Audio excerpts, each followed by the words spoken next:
দিয়েছেন, আমরা বলি আলহামদুলিল্লাহ। সবার উপস্থিতি, আমি দুটো বিষয় নিয়ে কথা বলবো। একটা বিষয় হচ্ছে ব্যক্তি, আর একটা বিষয় হচ্ছে ইসলাম। আমি শুরুতেই আপনাদের থেকে একটু জানতে চাচ্ছি, ইসলামী আন্দোলন বাংলাদেশ রাজনীতি করছে, রাজনীতি করার পেছনে একটি মহান কারণ রয়েছে। সেই কারণটি হচ্ছে আপনার খুশি। কথা বলেন, এটাই তো? আচ্ছা, রাজনৈতিক মাঠে আরো অনেক সংগঠন রয়েছে, তারাও চাচ্ছে ইসলামী হুকুমত কায়েম করার জন্য। কথা বলেন। আচ্ছা, আপনাদের ক্ষেত্রে আমার একটা প্রশ্ন, আমি জানতে চাচ্ছি, যে সমস্ত ইসলামী দলগুলো রয়েছে সবার শুধু উদ্দেশ্য একটাই থাকে, ইসলামী হুকুমত কায়েম করা, কোরআনের রাজ কায়েম করা। এটাই তো? কথা বলেন।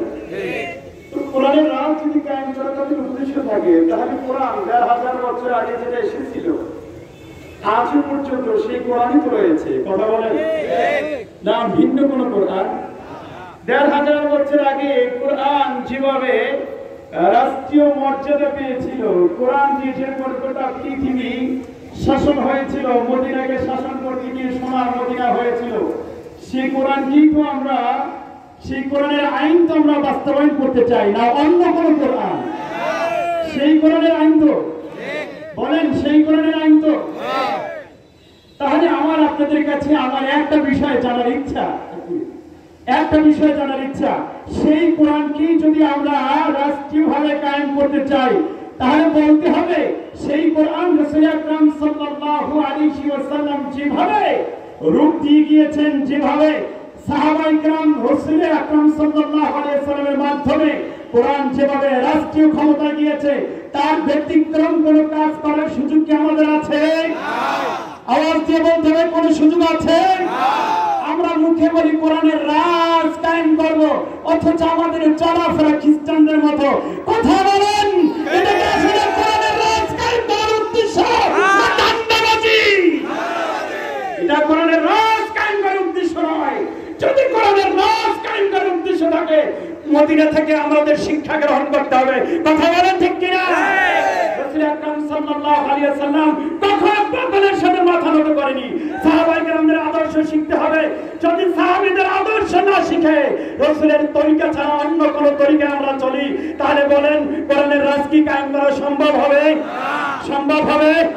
কয়েকদিন আগের ঘটনা, বরিশালের ভিতরে আন্দোলন হয়েছিল, যদিও ব্যাপারটা ছিল ১ মাসের ভিতরে মামলা করা, এই যে মেয়রের বিষয়টা, কিন্তু তারপরও জনগণ চাইলে সেদিকে রায় দিতে সরকার বাধ্য। কথা বলে ঠিক কিনা? আমরা রাজনীতি করি, এটা ইবাদতের জন্য। হিসাব চরমনাই যদি চাইতেন সারা বাংলাদেশে আন্দোলন হতো, ওই বরিশালের মেয়র প্রার্থী হিসাবে সাহিত্যের চরমনাইকে ঘোষণা করতে বাধ্য করা হতো। কথা বলে ঠিক কিনা? আমরা আসলে ভাঙচুরে বিশ্বাসী না। কথা বলে ঠিক কিনা? আমরা রাজনীতি করি, এটাও ইবাদতের জন্য। আমরা যেটা করছি কোরআনের বিধান বাস্তবায়ন করতে চাচ্ছি, সেজন্য আগে আমার নিজের ভিতরে কোরআনের বিধানকে ঢুকাতে হবে। ঠিক কিনা বলেন? ফরজ আইনকে করতে গিয়ে পর্দা খেলাপ করে আমাদের নেতা এমন পাগল নয় যে ফরজ আইন পর্দাকে খেলাপ করে আবার আরেকদিকে ফরজ বিধান কায়েম করতে যাবে, এমন পাগল নেতা আমাদের নয়। কথা বলেন ঠিক কিনা?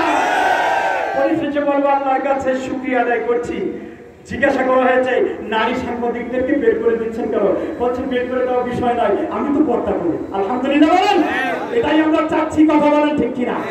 আমাদের নেতা থাকবে যার মুস্তাহাব পর্যন্ত খিলাফ হয় না, আমরা এমন নেতার অনুসরণ করছি। আলহামদুলিল্লাহ, আলহামদুলিল্লাহ। আগামী নির্বাচন ইনশাআল্লাহ ইসলামী আন্দোলন বাংলাদেশের আগামী দেশ, ইসলামী আন্দোলন বাংলাদেশের দেশ, আগামীর দেশ।